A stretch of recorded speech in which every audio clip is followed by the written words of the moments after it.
Hi students, welcome to civil tips PSC. അപ്പോൾ നമുക്കറിയാം, നമുക്ക് പുതിയതായിട്ട് ഒരു 2 നോട്ടിഫിക്കേഷൻ വന്നിട്ടുണ്ട്. അതുപോലെ തന്നെ അത് നമുക്ക് ITIക്കാർക്കും അപ്ലൈ ചെയ്യാനുള്ള ഒരു നോട്ടിഫിക്കേഷൻ ഉണ്ട്. അതുപോലെ തന്നെ ഡിപ്ലോമ, അതുപോലെ തന്നെ BTech പഠിച്ചവർക്കുള്ള അപ്ലൈ ചെയ്യാൻ പറ്റുന്ന ഒരു നോട്ടിഫിക്കേഷനും ഉണ്ട്.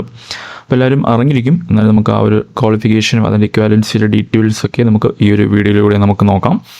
ഓക്കെ, അപ്പോൾ ആദ്യത്തേത് ഇത് തന്നെയാണ്. സ്ക്രീനിൽ കാണുന്നത് പോലെ നമ്മുടെ കേരള വാട്ടർ അതോറിറ്റിയുടെ ഡ്രാഫ്റ്റ്മാൻ ഗ്രേഡ് 1 അല്ലെങ്കിൽ സബ് എഞ്ചിനീയറാണ്. ഓക്കെ, ഡ്രാഫ്റ്റ്മാൻ ഗ്രേഡ് 1 അല്ലെങ്കിൽ സബ് എഞ്ചിനീയർ എന്ന് പറയുന്ന നോട്ടിഫിക്കേഷനാണ്.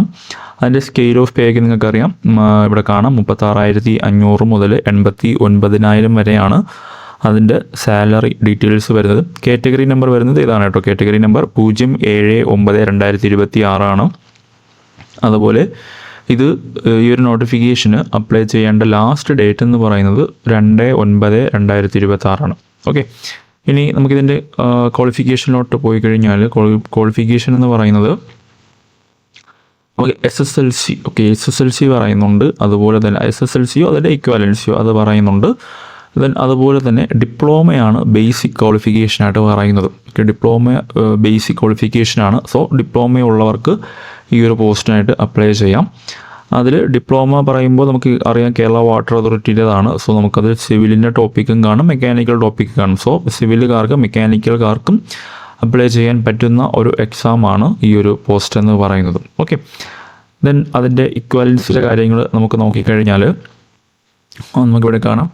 പോളിടെക്നിക് ഡിപ്ലോമ എന്ന് പറയുമ്പോൾ അതിൽ BTech വരും. ഓക്കെ, BTech സിവിൽ എഞ്ചിനീയറിംഗ് വരും. അതുപോലെ BE സിവിൽ എഞ്ചിനീയറിംഗ് ഉള്ളവർക്ക് അപ്ലൈ ചെയ്യാം.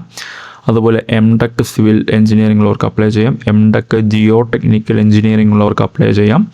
അതുപോലെ MTech structural engineering and construction management ഉള്ളവർക്ക് അപ്ലൈ ചെയ്യാം. അതുപോലെ MTechന് കമ്പ്യൂട്ടർ എയ്ഡഡ് സ്ട്രക്ചറൽ എഞ്ചിനീയറിംഗ് പഠിച്ചവർക്ക് അപ്ലൈ ചെയ്യാം. MTech construction technology and management ഉള്ളവർക്ക് അപ്ലൈ ചെയ്യാം. അതുപോലെ തന്നെ MTech സിവിൽ എഞ്ചിനീയറിംഗ് അതും ഉള്ളവർക്ക് അപ്ലൈ ചെയ്യാം. ഇനി അതുപോലെ polytechnic diploma mechanical engineering. Okay, mechanical ഡിപ്ലോമയാണ് ഉള്ളതെങ്കിൽ അവർക്ക് BTech മെക്കാനിക്കൽ എഞ്ചിനീയറിംഗ് പഠിച്ചവർക്കും ഈ ഒരു പോസ്റ്റിലേക്ക് അപ്ലൈ ചെയ്യാം. ഓക്കെ, അപ്പോൾ ഈ ഒരു ഡ്രാഫ്റ്റ്മാൻ ഗ്രേഡ് 1 അല്ലെങ്കിൽ സബ് എഞ്ചിനീയർ എന്ന് പറയുന്നത് നല്ലൊരു പോസ്റ്റ് തന്നെയാണ്. നമുക്ക് സാലറി സ്കെയിലൊക്കെ നിങ്ങൾ കണ്ടതാണ്. അപ്പോൾ അത്യാവശ്യം നല്ലൊരു പോസ്റ്റ് തന്നെയാണ്. പിന്നെ ഇതെന്ന് പറയുന്നത് എന്താണ്, നമുക്ക് ഇപ്പോൾ സിവിൽ പഠിച്ചവർക്കാണെങ്കിൽ മെക്കാനിക്കൽ പോർഷൻ പഠിക്കാനുണ്ട്. അതുപോലെ മെക്കാനിക്കൽ പഠിച്ചവർക്കാണെങ്കിൽ സിവിൽ പോർഷനും കുറച്ച് നോക്കേണ്ടതുണ്ട്. ഓക്കെ, ആ ഒരു കാര്യം മാത്രമാണ് ഇതിൽ ഒരു ഡിഫറൻസ് ആയിട്ട് വരുന്നത്, അല്ലെങ്കിൽ ഒരു ടാസ്ക് ആയിട്ട് വരുന്നത്. അപ്പോൾ അതുകൂടെ നമ്മളിപ്പോൾ സിവിൽ പഠിച്ച കുട്ടികൾക്കാണെങ്കിൽ മെക്കാനിക്കൽ പോർഷനും കൂടെ നോക്കിക്കഴിഞ്ഞാൽ അതും ക്രാക്ക് ചെയ്യാൻ പറ്റും. അതുപോലെ തന്നെ മെക്കാനിക്കൽ പഠിച്ചവർക്ക് സിവിലിൻ്റെ കുറച്ച് പോർഷൻസ് കൂടെയൊക്കെ നോക്കിക്കഴിഞ്ഞാൽ അതും നിങ്ങൾക്കത് ക്രാക്ക് ചെയ്യാൻ പറ്റും. അത് നിങ്ങൾ എന്ത് ചെയ്യുക, സിലബസൊക്കെ വരുന്ന ടൈമിൽ സിലബസ് നോക്കി ആ ഒരു മാർക്ക് ഡിഫറൻസ്, ഇപ്പോൾ ഒരു സിവിലിൻ്റെ ടോപ്പിക്കിൽ നിന്നും മെക്കാനിക്കലിൻ്റെ ടോപ്പിക്കിൽ നിന്നും ഒരു ആവറേജ് ഒരു പെർസെൻറ്റേജ് മാർക്ക് ഉണ്ടാവുമല്ലോ, ആ ഒരു മാർക്കൊക്കെ എത്ര അനുപാതത്തിലാണെന്നതൊക്കെ നോക്കി ആ ഒരു രീതിയിൽ നിങ്ങൾ പ്ലാൻ ചെയ്ത് പഠിച്ചു കഴിഞ്ഞാൽ നിങ്ങൾക്കത് കിട്ടും. ഓക്കെ, ദെൻ അടുത്ത രണ്ടാമത്തെ നോട്ടിഫിക്കേഷൻ എന്ന് പറയുന്നത് ഞാൻ തുടക്കത്തിൽ പറഞ്ഞതുപോലെ തന്നെ ITIക്കാർക്കൊക്കെ അപ്ലൈ ചെയ്യാൻ പറ്റുന്ന ഒരു നോട്ടിഫിക്കേഷനാണ്. ഇതിൻ്റെയും ലാസ്റ്റ് ഡേറ്റ് എന്ന് പറയുന്നത് 2/9/2026 തന്നെയാണ്. ഓക്കെ, അതിൻ്റെ കാറ്റഗറി നമ്പർ വരുന്നത് 082/2026 ആണ്. ഡിപ്പാർട്ട്മെൻറ്റ് ലാൻഡ് യൂസ് ഡിപ്പാർട്ട്മെൻ്റ് ആണ്. നെയിം ഓഫ് പോസ്റ്റ് എന്ന് പറയുന്നത് ടെക്നിക്കൽ അസിസ്റ്റൻ്റ് ആണ്. ഓക്കെ, ടെക്നിക്കൽ അസിസ്റ്റൻ്റ് ആണ്. ജിയോഗ്രഫിക്കൽ ഇൻഫർമേഷൻ സിസ്റ്റമാണ്. അതിൻ്റെയും സ്കെയിൽ ഓഫ് പേ വരുന്നത് 31,000 മുതൽ 66,800, 31,100 മുതൽ 66,800 വരെയാണ് സ്കെയിൽ ഓഫ് പേ പറയുന്നത്. ഇത് നോട്ടിഫിക്കേഷനിൽ പറയുന്ന സ്കെയിൽ ഓഫ് പേ ആണ്. ഓക്കെ, ദെൻ ഇവിടെ നമ്പർ ഓഫ് വേക്കൻസി ഇപ്പോൾ ഒരു വേക്കൻസിയാണ് നിലവിലുള്ളത്. ഓക്കെ, ഈ ഒരു നോട്ടിഫിക്കേഷൻ പബ്ലിഷ് ചെയ്യുന്ന ടൈമിൽ ഒരു വേക്കൻസിയാണ് നിലവിലുള്ളത്. മേ ബി അത് ഇൻക്രീസ് ആവാനുള്ള സാധ്യതയൊക്കെ ഉണ്ട്.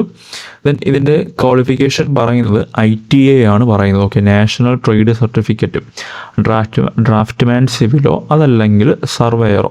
ഓക്കെ, ഡ്രാഫ്റ്റ്മാൻ സിവിലോ അല്ലെങ്കിൽ സർവേയറോ, ആ ഒരു നമ്മുടെ ITI കോഴ്സ് അറിയാം, 2 വർഷത്തെ കോഴ്സാണ്. അതാണ് ഈ ഒരു പോസ്റ്റിൻ്റെ ബേസിക് ക്വാളിഫിക്കേഷൻ എന്ന് പറയുന്നത്. ഓക്കെ, ദെൻ അതുപോലെ തന്നെ മറ്റൊരു കാര്യം ഇതിൽ പറയുന്നത് നമ്മുടെ ഈ ഒരു നാഷണൽ അപ്രന്റീസ്ഷിപ്പ് സർട്ടിഫിക്കറ്റ് ഉള്ളവർക്ക് കുറച്ചുകൂടെ മുൻഗണനയുണ്ട്. ആ ഒരു കാര്യം കൂടി ഈ ഒരു പോസ്റ്റിൽ പറയുന്നുള്ളൂ. ഓക്കെ, അപ്പോൾ ഈ 2 പോസ്റ്റുകളാണ് നമുക്ക് ഈ ഒരു റീസെൻ്റായിട്ട് വന്ന നോട്ടിഫിക്കേഷനിലുള്ളത്. ഒന്ന് ഡിപ്ലോമ ബേസിക് ക്വാളിഫിക്കേഷനായിട്ടുള്ളതും രണ്ടാമത്തത് നമ്മുടെ ITI ബേസിക് ക്വാളിഫിക്കേഷനായിട്ട് ഉള്ളതുമാണ് പറയുന്നത്. ഓക്കെ, അപ്പോൾ നമുക്കറിയാം ഈ ഒരു 2 നോട്ടിഫിക്കേഷൻ്റെയും ലാസ്റ്റ് ഡേറ്റ് എന്ന് പറയുന്നത് 2-ാം തീയതിയാണ്. 9-ാം മാസം 2-ാം തീയതിയാണ്, അതായത് സെപ്റ്റംബർ 2-ാം തീയതിയാണ് ലാസ്റ്റ് ഡേറ്റ് വരുന്നത്. സോ എല്ലാവരും കറക്റ്റ് ടൈമിൽ തന്നെ അപ്ലൈ ചെയ്യുക. അതുപോലെ തന്നെ നമുക്ക് RRB JEE നോട്ടിഫിക്കേഷൻസൊക്കെ ഈ ഒരു മാസത്തിൽ നമുക്ക് പ്രതീക്ഷിക്കാം. സോ എല്ലാവരും കണ്ടിന്യൂസ് ആയിട്ട് തന്നെ പഠിച്ചുകൊണ്ടിരിക്കുക. Thank you.